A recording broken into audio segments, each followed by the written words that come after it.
would lower costs on day one because he told them that. And he's done exactly the opposite. Instead of lowering costs here at home, we're spending billions of taxpayer dollars on a new war and putting resources into the United States to brutalize U.S. citizens. Instead of making America healthy again, he's ripping away health care that families need most. And instead of improving lives of hardworking Americans, he's giving tax breaks to billionaires and corporations who don't need them. Unfortunately, this last broken promise is a reckless war with Iran and has already claimed the lives of 6 brave American service members. And in Trump's 2 a.m. True Social post, he said there will likely be more American lives lost in this operation. Yet he still won't explain to the American people why he started this war. That's why it's critical that we pass a war powers resolution to limit more military action in the Middle East that puts our heroes in harm's way. This isn't just coming from Democrats. The American people don't want this war. Nearly 60% of Americans disapprove of action in Iran and don't think Trump has a clear handling of the situation. It's time Trump listens to the American people and keeps his promise. Vice Chair Ted Lieu. Thank you, Chairman Aguilar. Honored to be here with Leader Jeffries and members of Congress who are also veterans. Right now, brave American service members are executing dangerous missions against Iran, and my prayers go out to the 6 service members who died and to their families, as well as those who are seriously wounded. I also want to note that Iran is a murderous, theocratic regime. They want to get a nuclear weapon, they fund terrorist networks, and their stated aim is to destroy the United States and Israel. At the same time, under our Constitution, only one entity can declare war, and that is Congress. And this is a war. And how do we know that? Because President Trump says it's a war. The Secretary of Defense has said it is a war. And our Constitution is very clear. I served in active duty United States Air Force for 4 years, and then additional 21 years in the reserves. I also taught the law of armed conflict. Only Congress can declare a war. And this war right now is illegal because Congress never approved it. But it's not just a constitutional requirement. You might ask, well, why did the framers put it in there? Because it helps protect America and save American lives if the president has to make the case for war before doing so. Because had he done that, we might just have asked, hey, how do you protect all those Americans stranded in the Middle East? How are you going to evacuate them? What's your plan for protecting soft targets like the multiple embassy compounds that have been hit by Iran? How are you going to protect our bases? 11 U.S. bases have now been hit by Iran. How are you going to make sure we have enough munitions to finish this war? Instead of calling in defense contractors at last minute, pleading with them to magically come up with more munitions. Had the president made the case before Congress, we could have asked those questions. But he disrespected the American people and disrespected Congress by not even trying to make the case for the war with Iran. And that is why I'm going to be voting yes on this war powers resolution to terminate the war with Iran.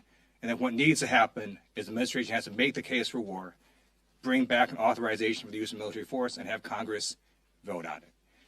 And it's now my great honor to introduce the phenomenal leader of the Democratic Caucus and the man who will be Speaker of the House next year, Hakeem Jeffries.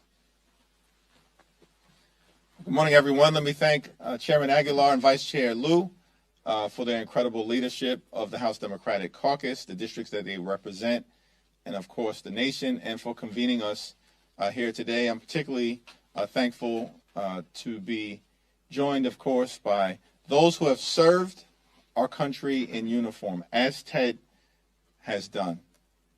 Of course, Jason and Chrissy and Gil and Pat and Maggie, who were patriots serving this country in different ways, in the military, in the national security space, and are now patriotically standing up for the American people, for our men and women in uniform, and for the Constitution. That's our commitment as House Democrats. Donald Trump has continued to break his word to the American people. Candidate Trump promised to lower the high cost of living on day one. President Trump enacted tariffs that have increased costs on everyday Americans by thousands of dollars per year. Candidate Trump promised that immigration enforcement would be focused on violent criminals who are here illegally. President Trump has unleashed untrained and masked ICE agents to brutalize and kill American citizens and to violently target law-abiding immigrant families. Candidate Trump said that it was foolish to get the country involved in endless foreign forever wars. President Trump, without authorization and inconsistent with the Constitution, has now plunged America into what he characterized yesterday could be an endless war that has already tragically cost the lives of 6 patriotic service members. And we mourn for them, and we're praying for their families, as well as all of those service members who are still struggling to deal with serious injuries as a result of what has taken place in the Middle East. The president has a responsibility to make the case to the American people as to the justification for this war, but has provided no evidence that there was an imminent threat to the American people here or abroad. It's the president who said just several months ago, in June of last year, that Iran's nuclear program had been completely and totally obliterated. That's the president's words. Did he lie to us then, or is he lying now that he's claiming that Iran was acquiring the possibility of being able to threaten us with nuclear weapons? A nuclear program he had claimed was completely and totally obliterated. The president has indicated that he's interested in regime change, but we know that regime change wars have never worked out for the American people and have cost thousands of lives of our patriotic heroes in uniform. That was the case in Vietnam, in Iraq, and in Afghanistan. So I'm thankful for the leadership of the chair, the vice chair, and these distinguished members of Congress, patriots who are standing up for the American people, standing up for our brave servicemen and women in uniform, and standing up for the Constitution.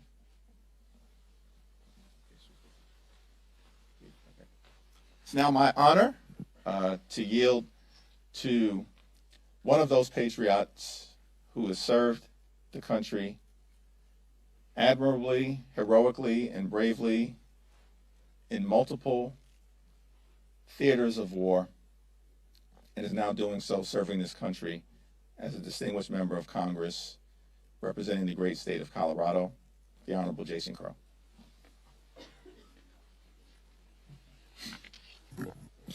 Thank you, Leader Jeffries, Chairman Aguilar, Vice Chairman Liu, and my fellow veterans. After trillions of dollars, thousands of American lives, decades of endless conflict, my entire adult life, a quarter of a century of American war, here we go again.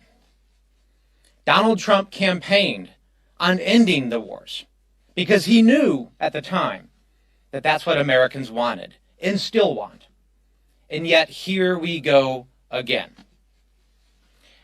I learned when I was fighting in Iraq and Afghanistan that when elites in Washington bang the war drums, pound their chest, talk about the costs of war and act tough, they're not talking about them doing it. They're not talking about their kids or their billionaire donors picking up rifles, jumping into planes, jumping into helicopters. They're talking about working class kids like us. They're talking about those in small towns, in farms, in ranches across the country that have to actually do the work, that have to fight and die, and the American people that have to pay for all of it. Americans have had enough. Now, don't get us wrong. We believe in American strength. We believe in American engagement. We believe that America has a role to play in the world, and we will not hesitate to use our military and our strength to protect Americans and to protect our vital interests when it's necessary. But it's very clear in this instance that there is no imminent threat, and this is a war of choice by Donald Trump. There's a lot of talk and discussion in D.C. sometimes about notification requirements and process and procedure and what the Constitution requires. And I understand that a lot of Americans who are just trying to raise families, build businesses, don't immerse themselves in these debates. But I'll tell you why that is important. Why what we're talking about, resuming our control, is important. Because it's about accountability. It's not simply just about our interest in being involved, in notifying. It's about accountability. Because nobody is going to sit here and tell me that after 20 years of war in Iraq and Afghanistan, failed military endeavors, that if this Congress hadn't been forced to debate and vote and finance year after year, and to take the accountability for this and to put the American people back in the driver's seat for these conflicts, that they wouldn't have ended sooner or differently. That's what this is about. Putting the American people back in the driver's seat to decide when they want to finance these wars, when they are willing to send their sons and daughters to fight and die for our interests. We will be relentless in pursuing that accountability and that transparency and putting the American people back in the driver's seat for the most important decision that their government can make. And with that, I'm honored to introduce a dear friend of mine, a fellow veteran from the great state of Pennsylvania, Chrissy Houlihan. Thank you.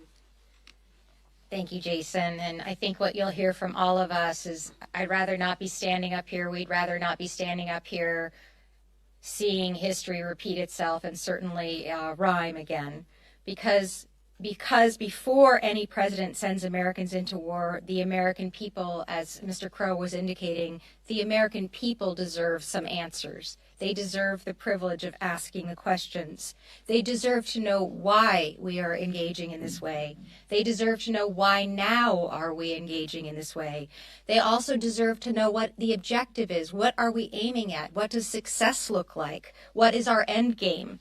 Because it is, as Mr. Crow said, not the president, not us standing here on this podium who will pay the price. It is, in fact, our troops who are right now in peril, who are right now in harm's way, and some of whom who have already right now lost their lives.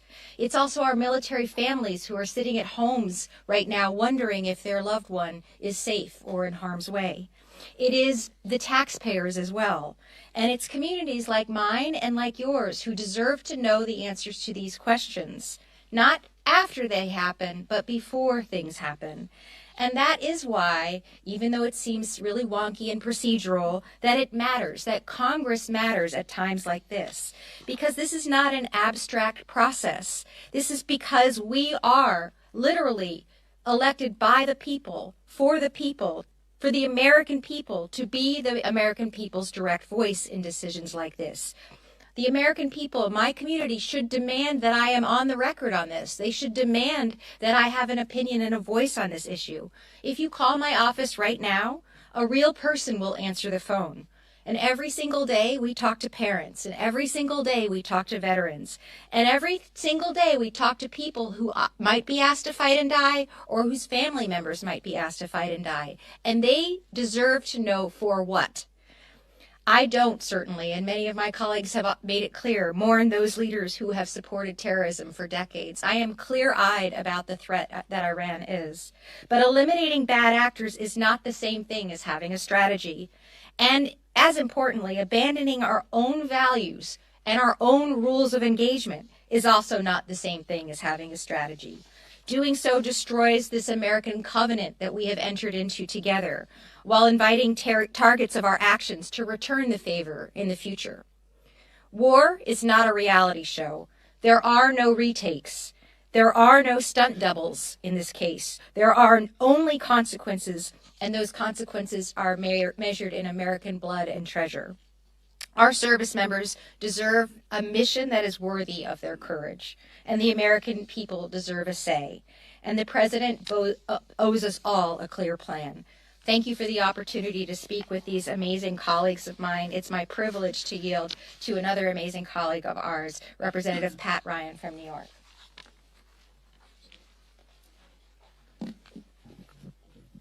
Thank you, Chrissy, and thank you to my colleagues and our leaders. I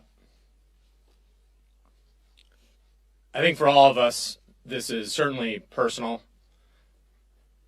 but I want to be clear, it's not about us individually, it's us as representatives of a generation of patriotic Americans who love this country so much that they were willing to sign up, to put their lives at risk, to trust that the government would only send them into harm's way if they absolutely needed to, if there was no other resort, if there was an imminent threat, and if there was a real plan to accomplish a mission to keep them safe, to responsibly end that conflict.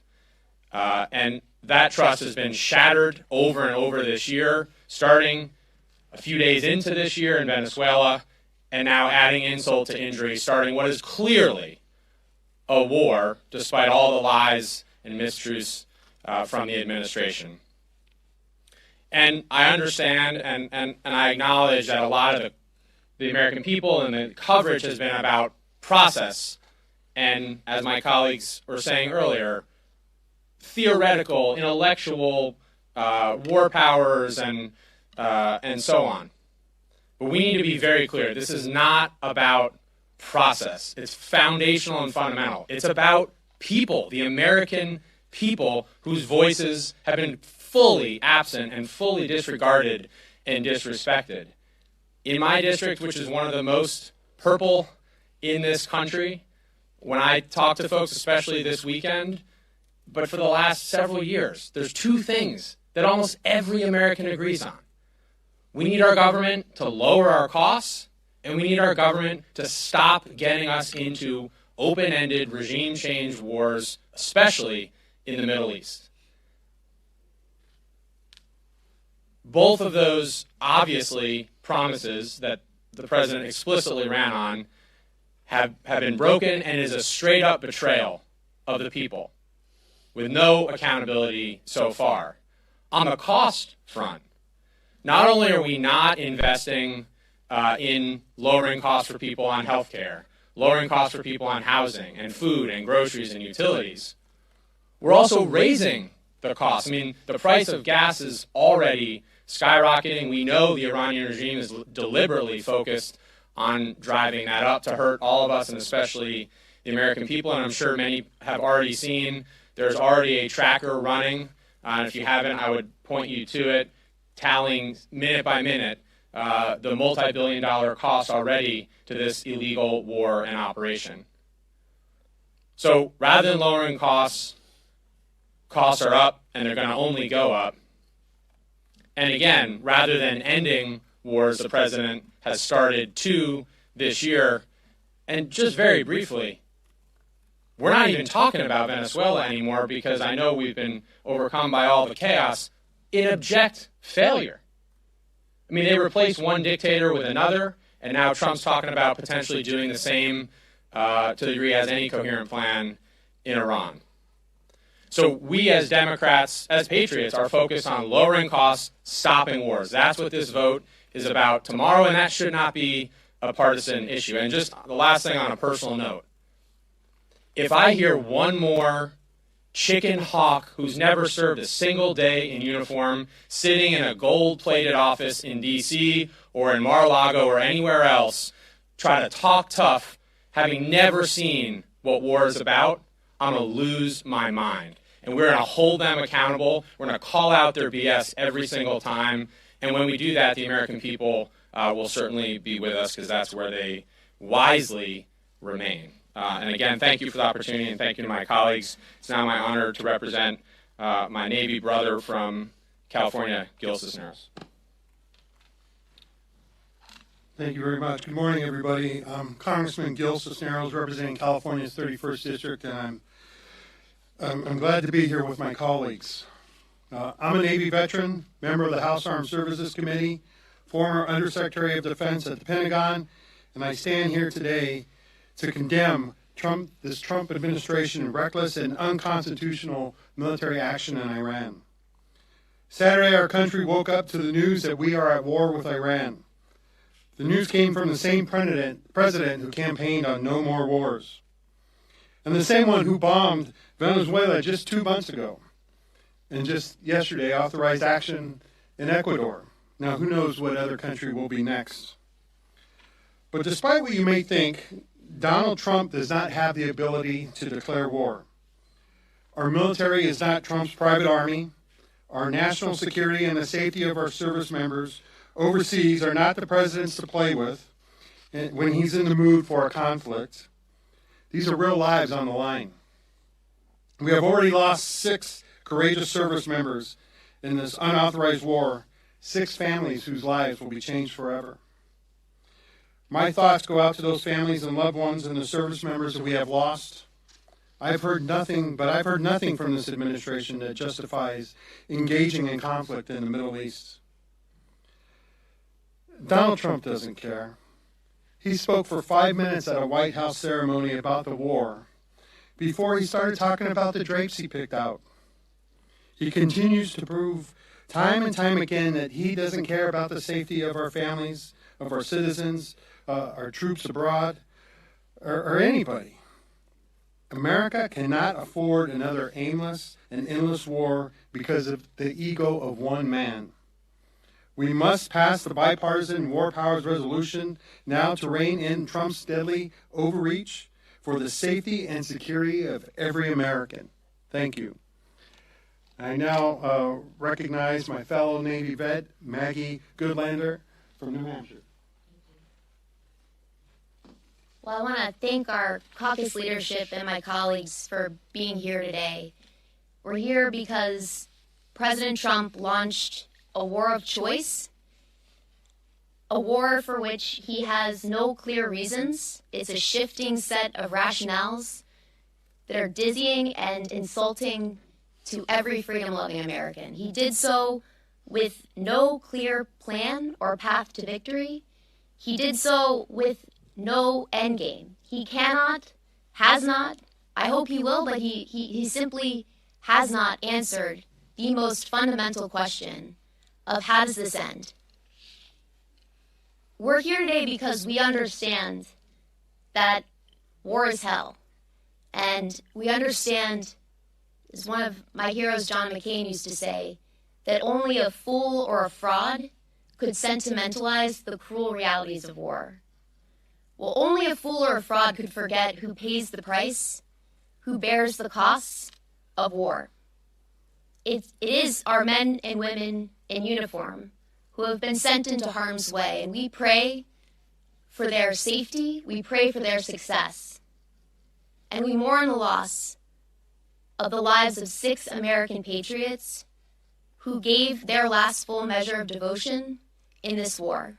We pray for them and for their families. We do not forget that it is every American taxpayer who will be footing the bill. It's not billionaires like President Trump. Taxpayers who have already footed the bill for a multi-trillion-dollar experiment in forever wars, which we've lived through over the last 25 years. Every American who is right now stranded in the Middle East because there was no evacuation plan for this war before it was launched. Hardworking Americans across our country in my home state of New Hampshire who are already feeling the pain of high costs at the gas pump and in their utility bills, and who are going to see prices spike once again today. We've seen a spike like decades in the last 24 hours. We're here today because we understand that the president has defied common sense in our Constitution, but he doesn't have a blank check to wage war. We will do our jobs, we will do our duty under the Constitution by voting in favor of this bipartisan War Powers Resolution, which will do a simple and critical thing. It will force the president to do his job, to come to the Congress. If he's got a plan, We all understand that the Iranian regime is a brutal and determined enemy of the United States, a regime that has blood of our fellow Americans on its hands. But if the president wants to take the country to war, he's going to have to come to the Congress and make his case. There are no blank checks. Anyone who served in uniform knows that you don't write a blank check to this president or any president. So we will do our duties, and I'm honored to be doing so alongside these patriots. So with that, I'll turn it back to the chairman. Thank you so much, Representative Goodlander. Questions? Ma'am. Thank you. I know we've talked about attendance a little bit throughout the year. I was just curious, with this vote coming up that clearly is a priority for you guys tomorrow, and some of your members being in, election season, how are you communicating to your members that it's important to get here, and are you expecting to have full attendance tomorrow? It's a question for Whip Clark, but what we have communicated to our caucus time and time again, we have telegraphed when these votes are going to happen, and our expectation is that members are here to vote on behalf of the American people and on behalf of their districts when these important votes come. So my expectation, I know that there were elections last night, I know there's elections in 2 weeks. Members need to be here to vote. This is a consequential and important vote, as these patriots behind me have indicated. It's too important not to be here. So my expectation and hope and belief is that members will be here. Mike? Thank you all for doing this.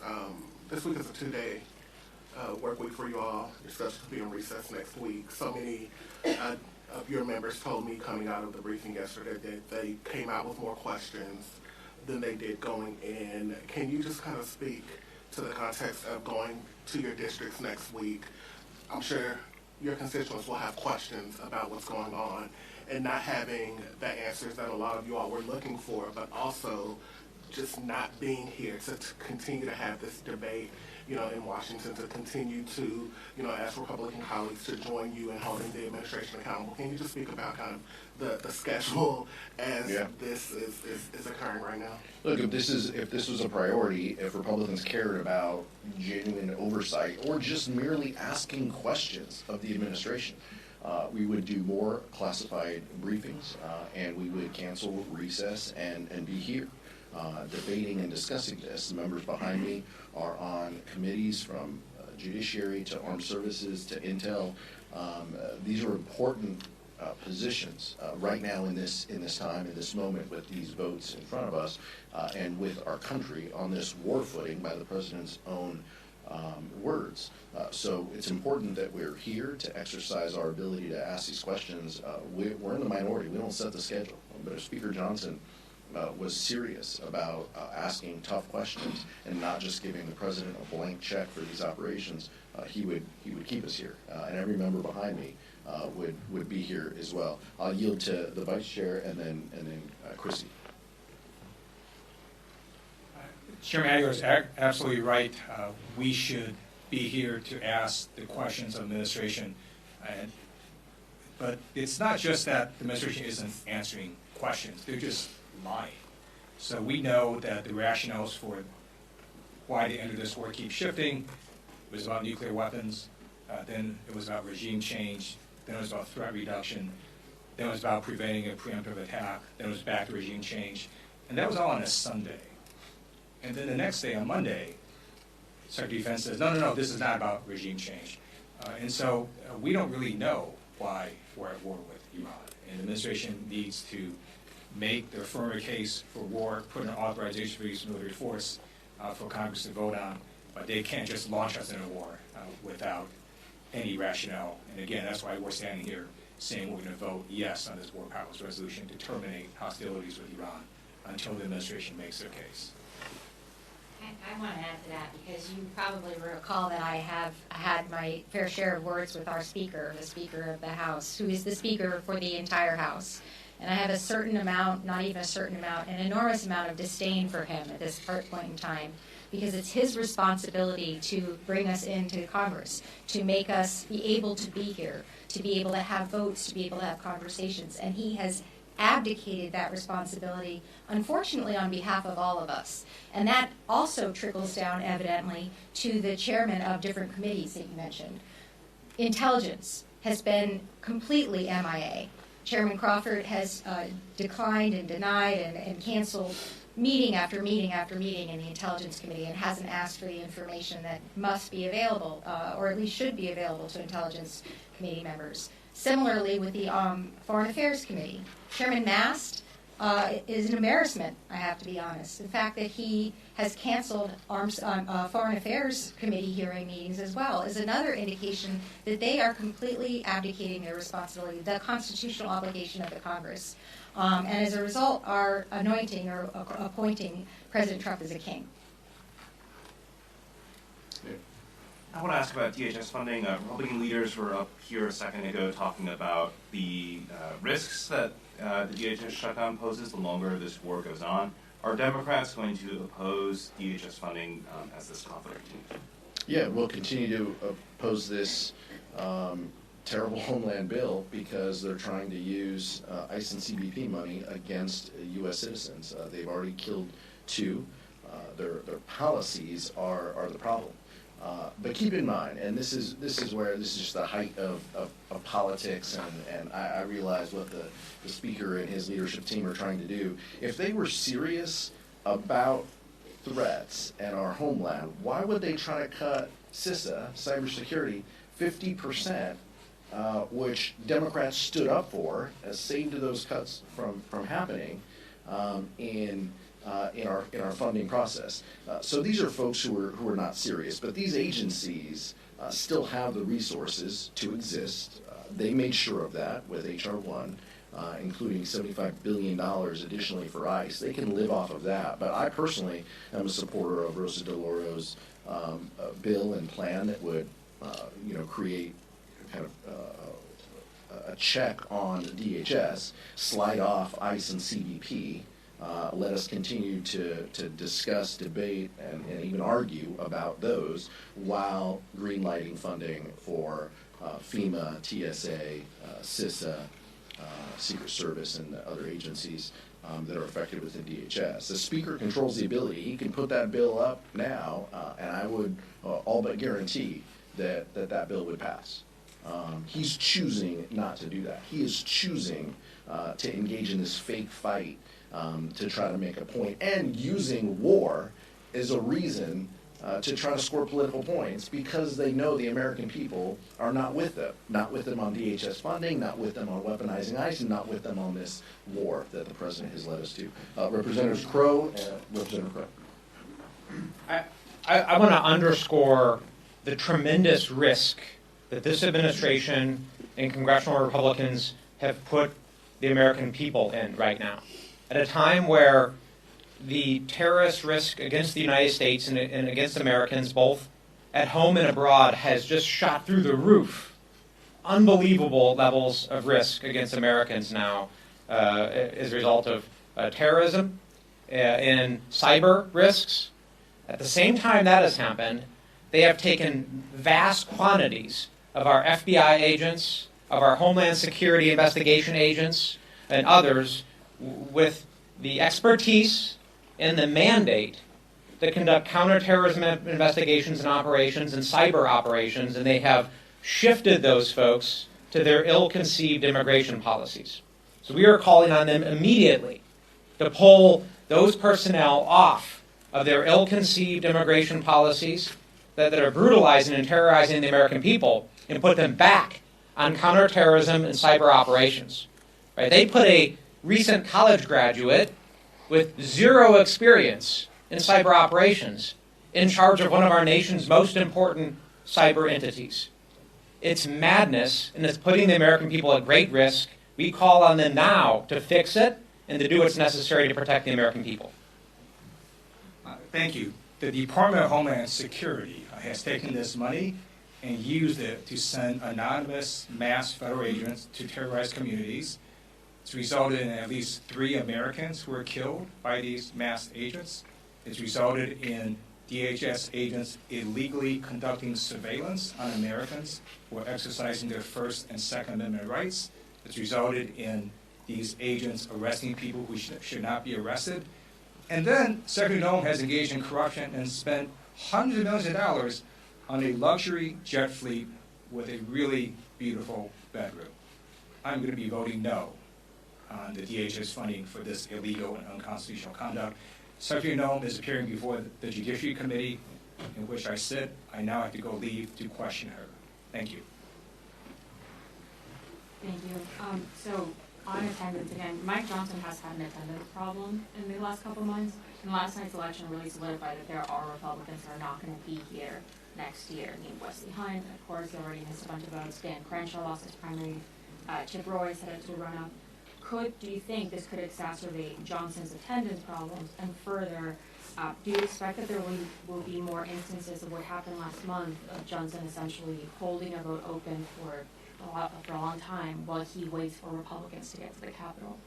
There's a lot of jobs I don't want in this town, and Republican whip is definitely, pretty high on that list. So I can't speak to that. But look, that's what I would expect, is that they're going to hold votes open, fly people back, beg them to come back and vote, or just cancel votes. And that gets back to what Representative Houlihan was talking about, just abdicating the responsibilities here and just saying, oh, well, we won't vote on that, we won't deal with that, or maybe we'll push that to tomorrow, and then tomorrow we'll push it to next week. That's what this chaos is exactly.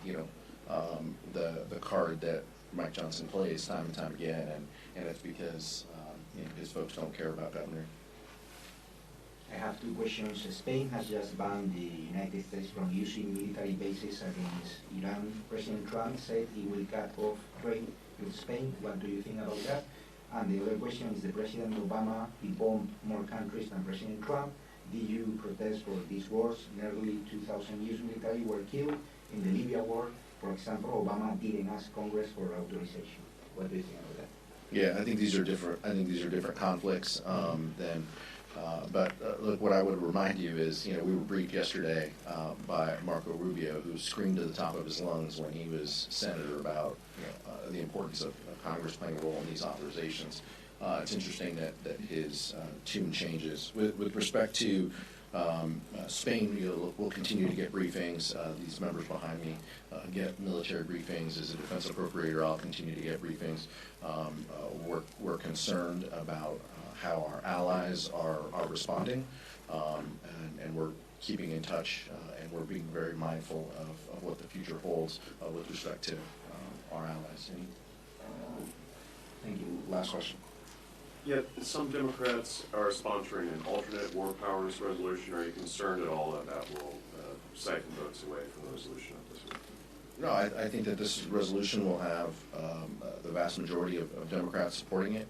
I'm aware of the competing authorization that members have. Members will take a different nuanced position on this, but I'm convinced that this is where the Democratic majority is. I'll just remind you what we've said before from this podium. The importance of us having collaboration and thought and disagreements and debates, even among our caucus, is important. Unity doesn't mean unanimity. And that doesn't mean that we will all get to the same position, but we can still be united in standing firm that Congress has an ability within Article 1, Section 8 of the Constitution. This is our role. And members on different sides of the war powers resolutions all feel that the Constitution matters and that we have an ability to say it, to dictate what that looks like. Thank you. Thank you.